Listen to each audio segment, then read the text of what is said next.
Hi friends, welcome back to our YouTube channel Roots of Success. Today we will discuss about arterial blood gas, that is ABG. Arterial blood gas means samples taken from the artery. In case of adult, mainly we are doing from three arteries, that is femoral artery, radial artery and brachial artery. And in case of neonates, we are taking the samples from heels or from umbilical cord. And this arterial puncture is more painful compared to venous puncture. Why? Because artery is situated more deeper than venous, and also it is surrounded by more nerves compared to venous side. So it is more painful. Okay. Next we will see what is Allen's test. Allen test is mainly doing before puncturing radial artery. It's an important question for all kinds of competitive exam. Okay. To find out the collateral blood supply to the wrist, that is Allen test. In Allen's test, checking the patency of radial artery. So in hand, two arteries are there, that is radial artery and another is ulnar artery. In Allen test, ask the patient to close and open the fist for several times.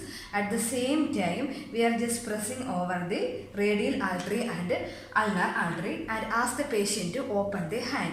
That time hands palms become pale in color. And next we are doing is the means just releasing either that is ulnar or radial artery, and just one artery only we are releasing at a time. So first releasing radial artery. So immediately blood flow we can see to the palm, and the test is repeated for ulnar artery also.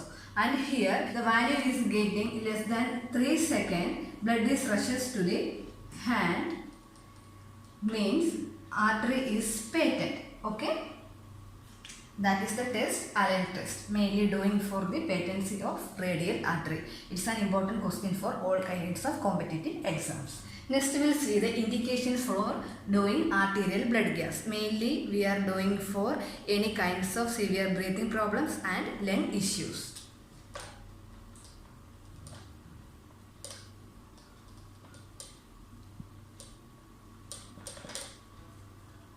Severe breathing issues,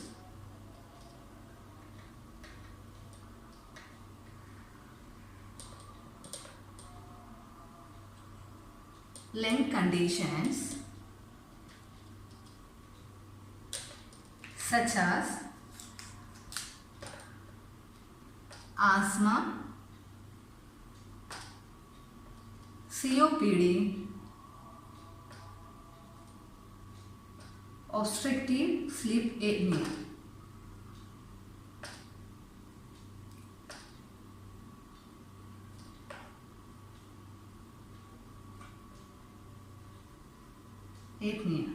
Other conditions involved in emergency conditions like cardiac arrest,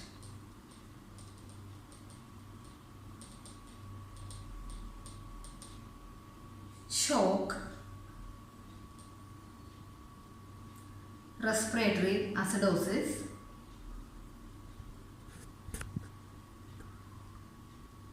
sepsis. So the indications for arterial blood gas is severe breathing issues and lung conditions such as asthma, COPD, obstructive sleep apnea. Other conditions involve cardiac arrest, shock, respiratory acidosis and sepsis. Next can see what are the risk factors associated with arterial blood gas puncture. First one is multiple puncture.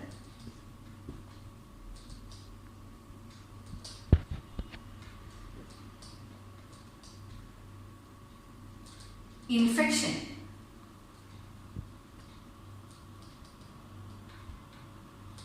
bleeding,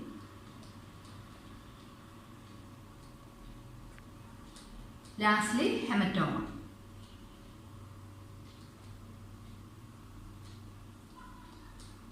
These are the risk factors associated with arterial blood gas puncturing, that is multiple puncture, infection, bleeding and hematoma.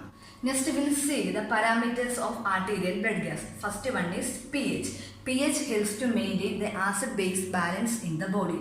Normal pH value is 7.35 to 7.45. Normally blood pH is ranges within 7.40. If any value below 7.40 is considered as acidic and more than 7.40 is considered as base, that is alkaline. Next parameter is PaCO2, that is partial pressure of carbon dioxide. Its normal value is 35 to 45 millimeters of mercury. Amount of carbon dioxide is directly proportional to number of hydrogen ions. So, if more carbon dioxide level, more become blood acidic.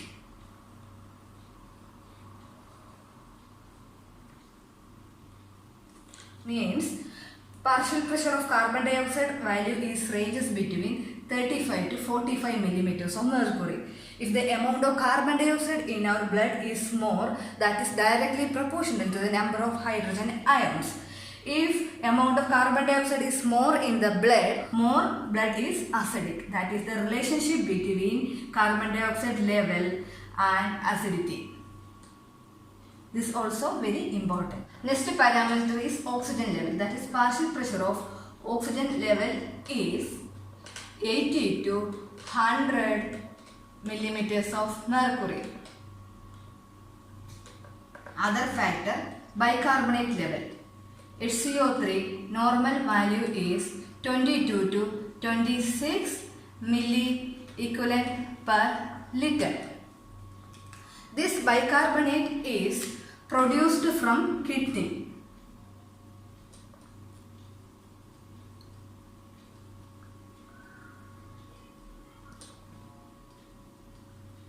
It acts as a buffer and neutralize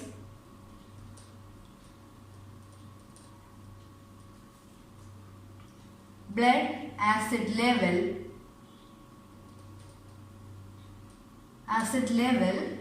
and maintain acid-base balance.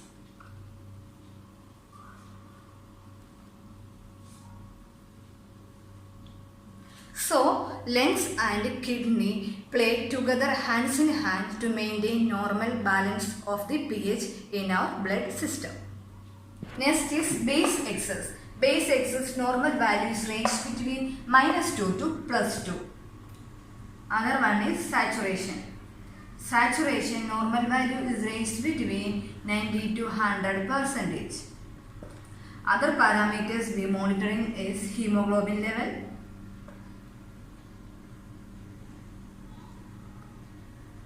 lactate level. Lactate normal value is 0.5 to 1 millimole per liter. Okay. And finally, electrolyte such as sodium and potassium. So, parameters in a brief mode, that is pH 7.35 to 7.45, PCO2 is 35 to 45, PaO2 is 80 to 100, SCO3 22 to 26 milliequivalent per liter, base excess range between -2 to +2, SPO2 90 to 100, and others involve hemoglobin level, lactate level and electrolyte level. Normal value is ranges between 7.35 to 7.45. If any value is less than 7.35, that is acidic, and any value more than 7.45 is alkaline. Next is PCO2. Normal range is 35 to 45 millimeters of mercury. That PCO2 status involves respiratory condition. Okay, if PCO2 level is more than 45, that is acidosis, and less than 35, that is alkaline. Okay. Next one is bicarb. Bicarb normal value is 22 to 26 milliequivalent per liter. Bicarb status indicate metabolic level, and value is less than 22 become acidosis, and greater than 26 means alkalosis. We will see some exercises. For example, first question, pH is 7.25, PaCO2 50, HCO3 24. Here I am writing the normal value, that is 7.35 to 7.45 pH, PCO2 35 to 45, HCO3 22 to 26. Okay. So here pH is 7.25. That is below 7.35. So acidosis. Next, PaCO2 normal value is 35 to 45. It is more than 45. So here that is acidosis, that is respiratory acidosis is the condition, because bicarb level is within the normal range, that is 24, is coming under 22 to 26 range. So this condition is respiratory acidosis. PCO2 is more and pH is less, so respiratory acidosis. pH 7.56, PaCO2 28 and HCO3 22. pH 7.56, that is more than 7.45. That's why here base, that is alkalosis, can see. HCO3 is normal, that is 22 to 24. Here 22 is in the normal range, so HCO3 is normal here. But PaCO2 level is less, that is normal range is 35 to 45, so it is less than 20. So here we can see respiratory alkalosis.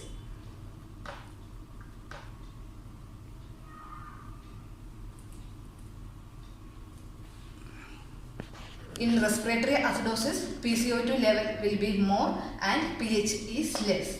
Whereas in respiratory alkalosis, PaCO2 level is less and pH is more. That is the difference between respiratory acidosis and respiratory alkalosis. Next question, pH 7.25, PCO2 37 and HCO3 is 21. Here pH is less, that is 7.5. 7.35 below is considered as acid. So here acidosis. PCO2 level will be in the normal range, that is 35 to 45. So PCO2 is normal here. HCO3 normal value is 22 to 26. Here it is less, that is below 22 it is. So here HCO3 indicate metabolic. And below 22 is considered as acidosis only. So metabolic acidosis.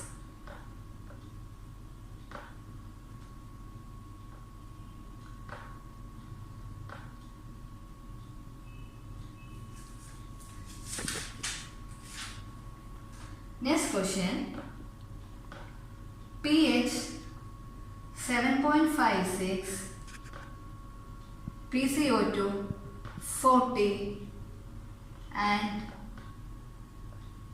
HCO3 35. Here also pH normal value 7.35 to 7.45. It is more than 7.45, that is alkalosis. PCO2 normal 35 to 45. So here PCO2 is normal. So no role for respiratory. HCO3 is abnormal. Normal value is 22 to 26. Here it is more. More means in the sense that is alkaline. And HCO3 indicates metabolic. So here answer is metabolic alkalosis.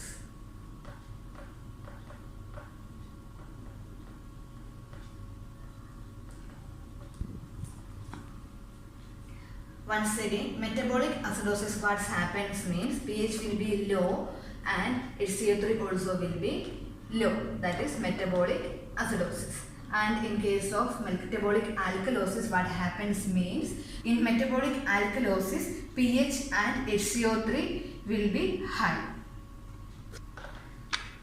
So in a brief, respiratory acidosis and respiratory alkalosis partial pressure of carbon dioxide level is important, and metabolic acidosis and metabolic alkalosis along with pH bicarb level is important.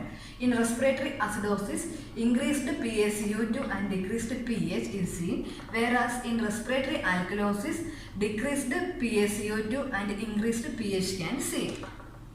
Next, in metabolic acidosis, decreased pH and decreased bicarb level can seen, whereas in metabolic alkalosis increased pH and increased bicarb level can seen.